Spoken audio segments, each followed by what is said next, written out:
Hello, Home Slices. It's Kiera with Home Slice Adulting coming to you all from a parked car, which is new for me. But welcome back to another episode of Driving Home. This is a series that I do every Friday when I am coming home from work, and you have that feeling of just knowing that you don't have to be back at work the next morning. And luckily for me, I just finished my second quarter of business school, so I have the next week off of school, so I don't have to study for any exams or do any homework. This is one of my first free weekends this year, which is amazing. So I'm feeling extra good this time around. But I'm coming to you all with like a little agenda today for the first time, and since the car is parked, I can actually read off of it. So first, I want to give a big major shout out to those of you who have clicked on this video and who have been watching this series, because it's, my channel, even though I have been on YouTube for a few years now, I haven't been doing it consistently, and it's something that I'm really trying to work into my life. So for those of you who are my subscribers, those of you who are newly subscribed, thank you so much for clicking on this video. Don't forget to like, comment, and share with people that you think would enjoy these videos. But the first item on the agenda is big, super happy, strong, wonderful shout out to Jojo from Chatting with Jojo. Chatting with Jojo is a small YouTube channel featuring Jojo, and she does reviews on television shows. A lot of the television shows that she does reviews on are ones that are not reviewed by some of the more well-known YouTubers who do reviews for reality shows. So she shouted me out in one of her shout out videos. She's doing like a 30-day challenge where she's posting a video every day for 30 days. And part of that was, shouting out to YouTubers who she watches. And I am one of those YouTubers. And I felt so honored that she shouted me out. And I thought that was wonderful. And because it was finals week, I didn't really have the bandwidth to come out with my own video and say thank you at that exact time. But now that it is Friday and this is my driving home series, thank you so much, Jojo. I truly appreciate you.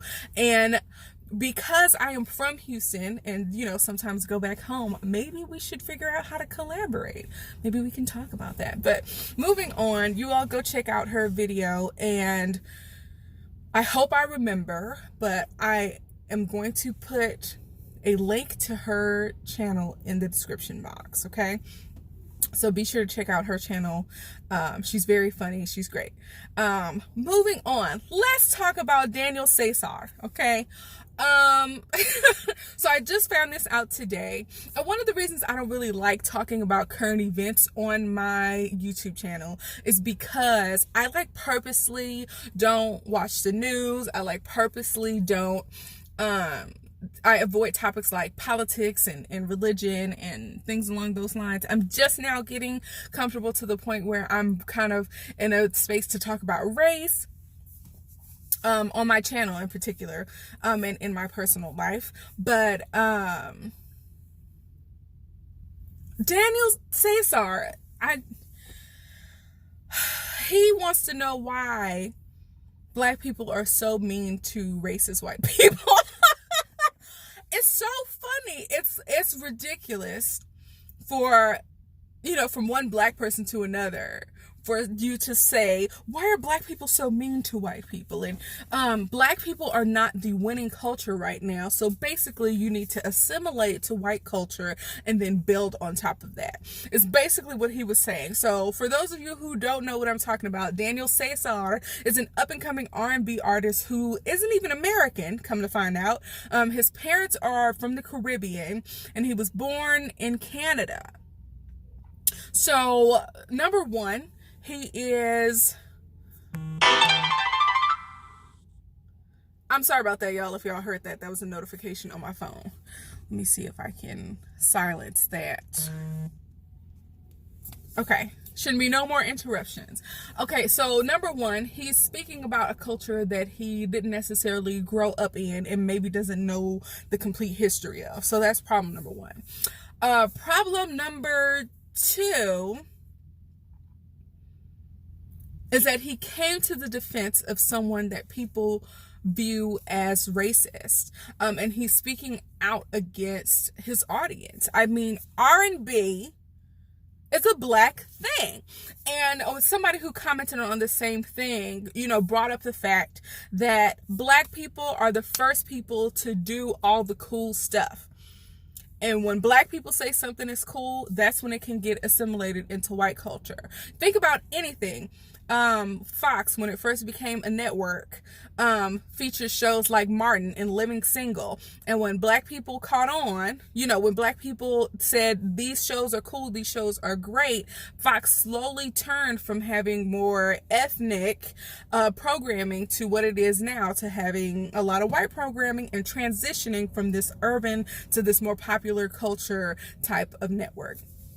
When you think about artists such as Pink had a more R&B feeling type of album, and once black people kind of caught on, a lot of that had to do with the record label that she was with and how they were marketing her, but eventually she branched up into this really big pop star.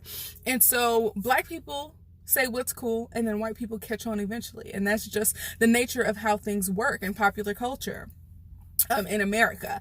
And Daniel Caesar is the product of that. And so for black people to support you, to buy your music, to play you on the radio stations, and for you to speak out against black people, they're canceling you, okay? Do not bite the hand that feeds you. There are black people out here. Black Twitter is so popular that it's called Black Twitter. Like, there is a Black Twitter that has the power to influence the way other people think about things that go on in the world. And Black Twitter ate you alive because you bit the hand that fed you. And I don't even want to go into all of the mechanics of where his thinking was just so wrong and so off. A lot of it I blame on ignorance, again, because he does not seem super educated on how race plays out in America versus other places or wherever he grew up. But for me, I'm just really stuck on the, like, why are black people so mean to white people? And it's funny because he made it seem like white people were only mean to black people, like, in the past. Like, do you watch the news? I don't understand what makes somebody think that a black person being upset, a black person being outraged at something racist is considered being mean. The stakes are not the same. A white woman being attacked for being racist, she has negative comments in her inbox, negative comments on her Twitter and social media for a week, and then people forget about it. She might lose a few followers, she might lose a few subscribers or whatever. Black people get shot in the streets. It's life and death out here for black people. So you cannot compare these apples to these oranges, okay? You cannot say that black people being upset about racism and calling white people out for being racist is the same as, the whole system of America, the legal system, the educational system, the police system, all of that coming together to oppress people of color and to stop people of color from getting places that they want to go in life. You can't equate that to me putting something on Twitter about a racist white person. It just doesn't match. It's apples and oranges. You cannot compare the two. And I just, I'm getting worked up. I'm getting annoyed. So Daniel Caesar, okay, you weren't on my radar, and now you never will be. Okay. And maybe down the line when he grows up and gets some, maturity, because he was born in 1995 and he's only 23 years old. He hasn't lived enough life. He hasn't lived that life in America. And again, I doubt that he knows the history of race in America. So part of me is giving him a pass in that arena. But for now, you're canceled. And maybe we'll uncancel you when you get some sense and get, educated and whatnot. So, for me, he's canceled. Moving on. So, lastly, the thing that I want to talk about today is that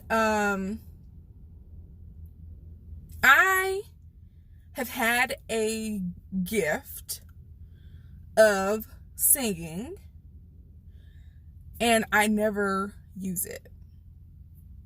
Publicly, I'll say. I sing at home all the time, sing in the shower, sing in the bathroom, because that's where the best acoustics are.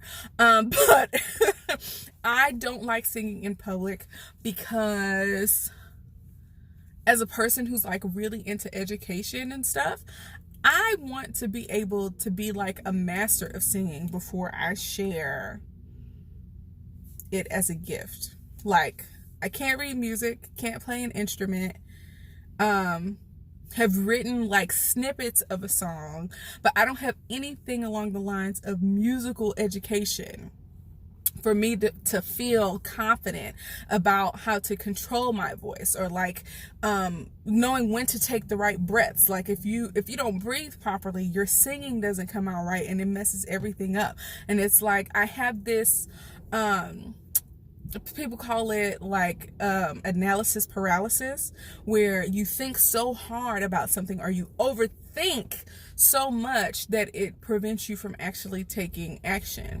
And so I've been considering using my Instagram to kind of show my singing talent a little bit and maybe get better at it. I had considered taking lessons, like singing lessons, vocal lessons, but in addition to those costing money, I don't know that with school and work that I would be able to, twerk that, to make that work. I don't know if I can make that work while I am in school and working, and I have a relationship and, a home to take care of, and, all that jazz. I have too much going on to take vocal lessons, even though I would really like to. So I am considering beginning to sing on my Instagram. And when I tell y'all that is super scary to me, and that whenever I record myself singing, I feel like I don't sound as good. I don't sound the way that I hear it live. And I'm trying to psych myself out of being scared of things, because I've never necessarily been the one to avoid taking a risk. And that, just when it comes to singing in particular, I know I'm not where I want to be, but that doesn't mean that I shouldn't try or that I shouldn't put it out there. And maybe, I'll get some good feedback, or, maybe I'll learn something throughout the process. So, follow me on Instagram. At some point I'm going to put out a singing video, and again, it's going to, rack my nerves. It's going to rack my nerves.